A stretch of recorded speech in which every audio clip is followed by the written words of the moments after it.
Your Honor, ang pinag-uusapan dito, ang issue, Your Honor, is yung pagiging investigador ko. Hindi po ako akusado, Your Honor. Mr. Chairman. I am not discrediting your... I am testing your credibility. Huwag kayo magsabay magsalita. Dapat pakinggan mo kung magsalita si Senator Jinggoy. I am testing your credibility. Pinapangunahan mo. Sinasabi mo, I am discrediting your credibility. Kung meron man. Your Honor, sa umpisa pa lang nung magmula nung dumating kayo dito sa hearing, Mr. Chairman, ito na yung naging experience ko, Your Honor, Mr. Chairman, dito sa Senate investigation. Ang ipinunta ko po rito is resource person po ako para dito sa PIDEA Leaks. Dahil ang pinag-uusapan po dito ay yung paglabas ng dokumento dun sa PIDEA. At ako po, Your Honor, investigador lang po ako. Hindi ako akusado, Mr. Chairman, para i-test yung aking credibility. Nakapako lamang po ang aking kaalaman patungkol po dun sa ipinalabas ng vlogger na si Maharlika, patungkol po dito dun sa mga confidential documents, classified documents. Doon lang po ako. Ngayon, kung ang butihing senador, Your Honor, ay ang gagawin sa akin ay atakihin ang aking personalidad, wala pong kinalaman ito doon sa mga classified documents na ginawa noong 20 participation ko lamang po at nalalaman ay yun lamang po nangyari ng 2012 matapos na pumunta yung confidential informant sa Intelligence and Investigation Service. Ngayon, kung ito dinadanas ko ngayon na talagang sinisira yung aking pagkatao, hindi kaya ito ay may kinalaman doon sa ngayon presidente ng Pilipinas na naroon mismo doon sa dokumento na nagkataon na ako ay nag-imbestiga. Napansin ko na ang bait ni Senator Bato kay Jojo Ochoa. Dalawa na siya, naka-strike 2 na siya. Thank you kay Lan Ramos. Una, sinabi niya may previous appointment. Kung ibang senador yan, hindi nila tatanggapin yan. Thank you kay Chester. Hindi nila tatanggapin. Ang previous appointment, Senado kami, unahin mo kami. Hindi mo man lang kayang sabihin kung ano yung previous appointment mo. Kami ang tatanggihan ninyo. Show cause na yan kung ibang senador. Pero mabait si Senator Bato. Sabi niya, sige, second try. Ito naman, may COVID na si Attorney Ochoa. Okay, parang pakamot ulo na lang si Senator Bato. Sige, one more hearing. So, pero ang sabi ni Senator Cheese, ano ba, kailan tayo titigil? Kasi parang patawag si ganito, patawag si ganito. Halimbawa, yung pagpapatawag kay Maricel Soriano, hindi naman angkop. Kasi nga, hindi naman umabot sa punto na naimbestigahan. And parang curiosity lang yon. Ang sabi naman ni Senator Bato, bigyan mo naman ako ng discretion on this para ma-determine ko kung ano dito yung germane, kung ano dito yung naaangkop para sa hearing na ito. Bigyan niyo naman ako ng konting prerogative, kumbaga, na siya yung mag-determine kung ano yung tama. Mo naman si Cheese after that. Okay. Tinanong nga ni Senator Jinggoy, bakit kailangan pa si dating ES Ochoa? Nax. Diba? Bakit kailangan pa si dating ES Ochoa dito? I-hearsay lang naman yan. Muli, sabihin ko, at tama si Senator Bato, hindi eksakto kasi hindi siya abogado, pero tama yung appreciation niya. Close, very, very close. Kasi sabi niya, hearsay as to the truth or falsity, kung ano talaga ang sinabi, kung sinabi talaga ni ES Ochoa yon kay dun sa yumaong Yusek Gadapan. Pero pwedeng magtestigo si Mr. Morales na yun ang sinabi ni Mr. Gadapan sa kanya.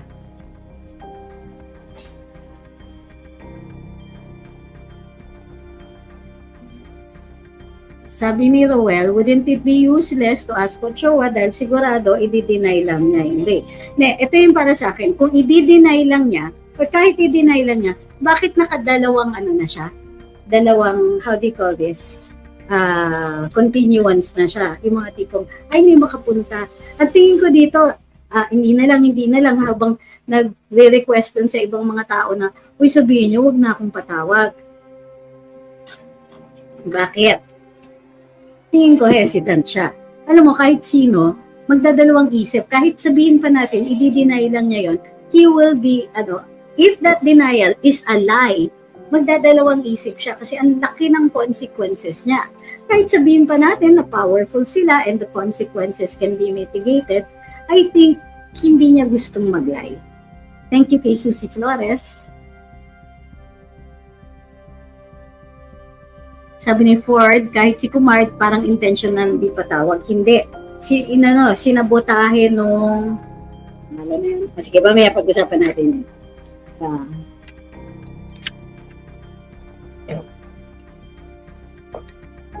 Ayun. Para kay Senator Jinggoy, sabi niya, sa pagbanggit daw sa mga pangalan ng mga parang sinasabi niya, problema itong witness na ito. Ito medyo nagulat lang ako kay Senator Jinggoy kasi medyo ito sa stretch.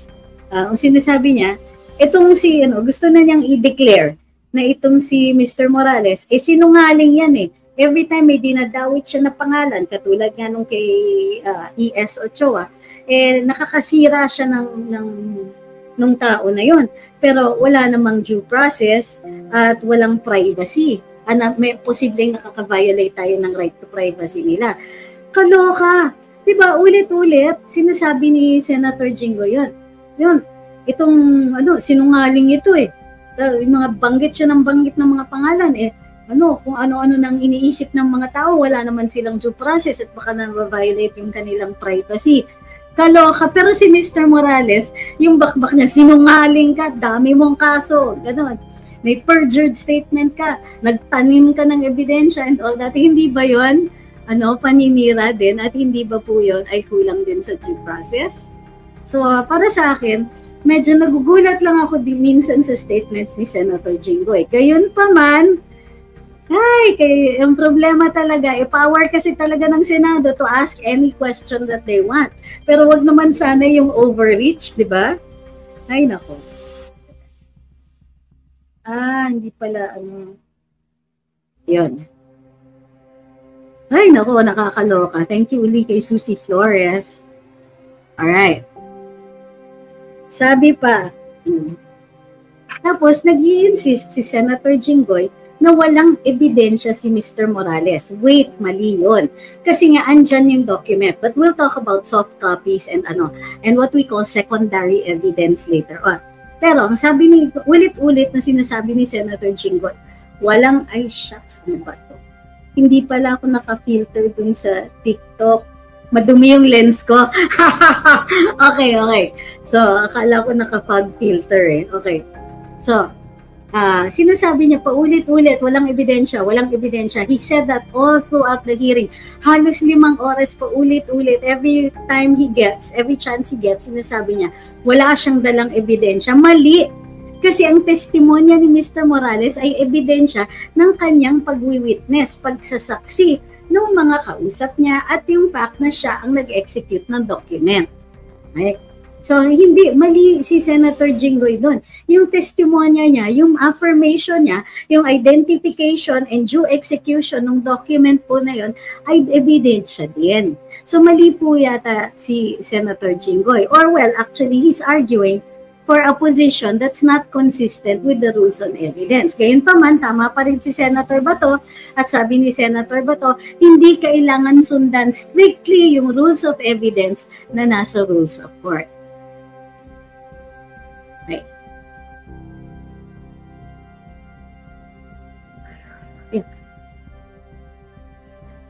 Sabi ni Ma'am Mima, si Jinggoy, by his logic, wala ng kredibilidad dahil convicted siya, so ikampanya na natin na wag na iboto sa susunod na election. 2028 pa po yan kasi 2022 siya nag-umpisa ng term niya. Magandang hapon sa lahat ng nag-join pala ngayon sa TikTok at saka nag-follow. Maraming salamat po. So, tapos paulit-ulit yung mga may pending case ka, may case ka for this, may case ka for that, may case ka for that. Nag-cite siya ng due process rule or doctrine, pero Sinasabi niya kay Mr. Morales, hindi ka kapani-paniwala dahil may kaso ka. So, the nice thing is that kalat na sa taong bayan, alam na ng halos lahat, or at least yung mga nagpa-follow dito, na yun nga po having a case doesn't necessarily mean that you're guilty. Okay, may kaso yan, oo, pero until sabihin ng judge, mahatulan siya, at final yung hatol na yon, hindi pa po yan i-consider, hindi mo pa pwedeng sabihin na siya po ay guilty. Ayun, ang problema is, sinagot naman ni Mr. Morales, si Senator Jinggoy, at sinabihan siya, kayo nga, convicted kayo, ako hindi naman ako convicted So, ang sagot ni Senator Jinggoy, yung kaso mo ang atupagin mo, wag mong papakialaman yung kaso ko. But of course, he also understands na siyang nakikialam sa kaso ni Mr. Morales, pero okay lang yun sa kanya. So, sinasabi niya, ikaw ang witness dito, I am testing your credibility. Hindi po yan, kumbaga, in a hearing, yung credibility na yan, mababang uri ng ebidensya yan. Kasi merong doktrina sa ebidensya na nagsasabing, kung ikaw, mayroong kang ginawa sa nakaraan, tapos, kunwari, sa nakaraan, merong nagnakaw ka. Ngayon, inaakusahan ka na naman ng pagnanakaw. Kailangan pa rin patunayan ng prosecution yung mga elemento ng kanyang pagnanakaw. Kung walang ebidensya yon, hindi mo pwede gamitin yung ebidensya ng nakaraan niya para sabihin na magnanakaw siya in this instance. Okay? O, let's say, dun sa first scenario, nagnakaw siya sa department store. Dun sa second scenario, na masukan siya bilang katulong, nagnakaw siya sa kanyang amo. Di umano. Okay, so hinaharap niyang kaso yung pagnakaw dun sa amo. Sasabihin ngayon ng prosecution, walang nakakita, Your Honor, pero nawawala yung ganito, nawawala yung ganyan. Siya lang yung nasa bahay. So, at dati, na-convict na yan sa pagnanakaw. Sasabihin lang ng judge, okay, we'll take that into consideration. Gayun pa man, kung wala ng ibang ebidensya, yung evidence ng dati niyang pagnanakaw will not stand as evidence na nagnakaw siya in this occasion.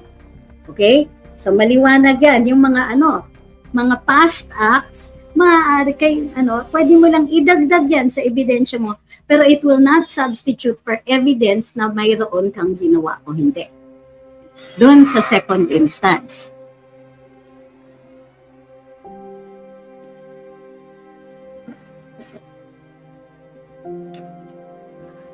So, mukhang may damage control si Senator Jinggoy at sabi niya is, para dun daw, sa bumabati ko sa kanya na siya daw ay convicted. Yung kanyang pagtatanong ay bilang pagtutupad niya sa kanyang mga obligasyon o responsibilities bilang isang kinatawan ng taong bayan doon sa legislatura. Yes, of course we get that. Wala naman kasing nagki-question kay Senator Jinggoy dun sa power niya to ask questions. And in fact, tayo dapat tanggapin natin yun. Senador siya. And in fact, vice chairman siya nung committee na yon. Pero, sorry, medyo maingay ha. Tagal pa kaya to. Ayan. So, pero, hindi ibig sabihin nun na maaari niyang he gets a free pass para sabihin niya kay Mr. Morales na ikaw may pending cases ka and therefore, sinungaling ka. Hindi pa rin it is not an excuse for the lack of logic or the lack of legal basis yun sa sinasabi niya. Gusto niya evidence-based discourse. Pero, evidence-based ba yun? Ang ginagamit niya yung existing cases ni Mr. Morales to indicate that everything Mr. Morales said is not true. And that the investigation, everything, yung pag-take ng statement, di niya daw kilala yung informant, and so on, lahat yon ay kasinungalingan. So, you cannot use the logic na, pwede akong, senador ako, pwede kong tanungin to. Pero, a senator is still required to be logical, to respect the resource person, and to give a nod at least to the rules on evidence. Hindi kailangan stricto, ika nga ni Senator Bato, pero kailangan pa rin na meron kang basihan. Hindi mo pwedeng basta sabihin, may kaso yan kaya sinungaling yan. Hindi pa rin yun maitutuwid.